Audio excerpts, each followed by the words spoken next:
Pertanyaan dari Afri, mengapa umat Islam mengalami kemunduran? Dijelaskan. Menurut Arslan, beberapa sebab kemunduran Islam itu adalah kebodohan, ilmu yang tanggung, kemalasan, lemahnya semangat berkorban, dan hilangnya etos kerja, dinamisme, kepercayaan diri, dan keberanian. Selain itu, dia juga menambahkan dua sebab lain, yakni ultramodernisme dan konservativisme. Pertanyaan dari Reno. Isi kesepakatan pemerintah Spanyol, Komisión Islámica Espana.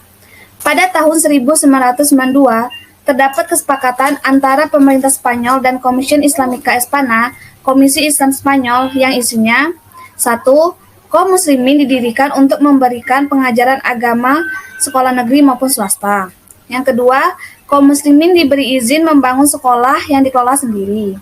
Yang ketiga, izin melaksanakan ibadah di angkatan bersenjata, rumah sakit, dan penjara. Yang keempat, memperoleh keringanan pajak. Yang kelima, izin merayakan hari raya keagamaan difasilitasi untuk memperoleh makanan halal. Pertanyaan dari Novika, siapa tokoh yang memajukan agama Islam di benua Afrika dan jelaskan cara ia memajukannya. Tokoh yang menyebarkan Islam di Afrika pada masa awal adalah Amr bin As, Abdullah bin Sa'ad bin Abi Sar, dan Uqbah bin Nafi.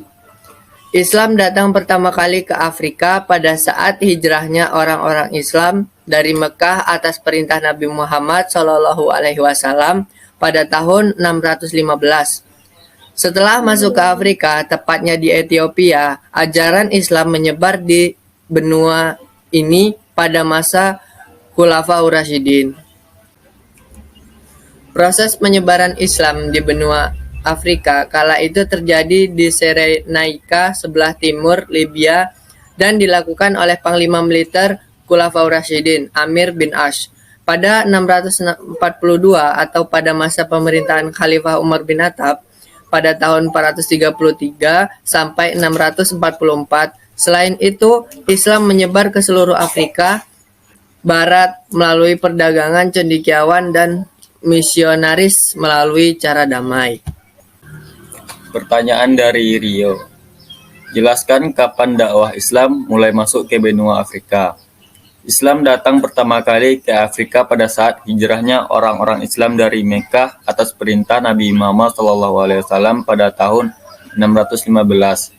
Setelah Islam masuk ke Afrika, tepatnya di Ethiopia, ajaran Islam menyebar di benua ini pada masa Khulafaur Rasyidin. Proses penyebaran Islam di Afrika kala itu terjadi di Cyrenaica, sebelah timur Libya, dan dilakukan oleh Panglima Militer Khulafaur Rasyidin, Amir bin As, pada 642 atau pada masa pemerintahan Khalifah Umar bin Khattab 433 sampai 644. Setelah itu, Islam menyebar ke seluruh Afrika Barat melalui pedagang, cendekiawan, dan misionaris melalui cara damai. Dengan cara ini, Islam menyebar ke seluruh dan sekitar Gurun Sahara. Pada era dinasti Umayyah, tepatnya pada masa pemerintahan Khalifah Al-Wahid 705 sampai 715, Islam menyebar hingga ke wilayah Maghribi, Maroko. Setelah dinasti Umayyah runtuh dan digantikan Bani Abbasiyah yang menguasai wilayah Afrika, dinasti ini fokus pada pengembangan dan pembangunan peradaban Islam di sana. Pertanyaan dari Ardelia. Kenapa stabilitas politik dan ekonomi menjadi faktor kemajuan Islam? Karena pada saat itu Harun al-Rasyid memanfaatkan kemajuan perekonomian untuk pembangunan di sektor sosial dan pendidikan, seperti pengadaan sarana belajar bagi masyarakat umum yang menunjang proses belajar masyarakat. Penyediaan infrastruktur yang dilakukan oleh Harun al-Rasyid pada akhirnya dilanjutkan oleh Al-Ma'mun, khususnya dalam bidang pengembangan pendidikan, ilmu pengetahuan, kehidupan intelektual, serta kebudayaan. Karena itulah stabilitas politik dan ekonomi telah mendorong kemajuan sains dan teknologi umat Islam di masa itu. Baiklah, saya akan menjawab pertanyaan dari Lili Febriani. Sebutkan gerakan penerjemah periode pertama dan berlangsung pada masa pemerintahan Khalifah siapa? Periode awal diperkasai oleh Khalifah Al-Mansur dan Khalifah Harun ar-Rasyid.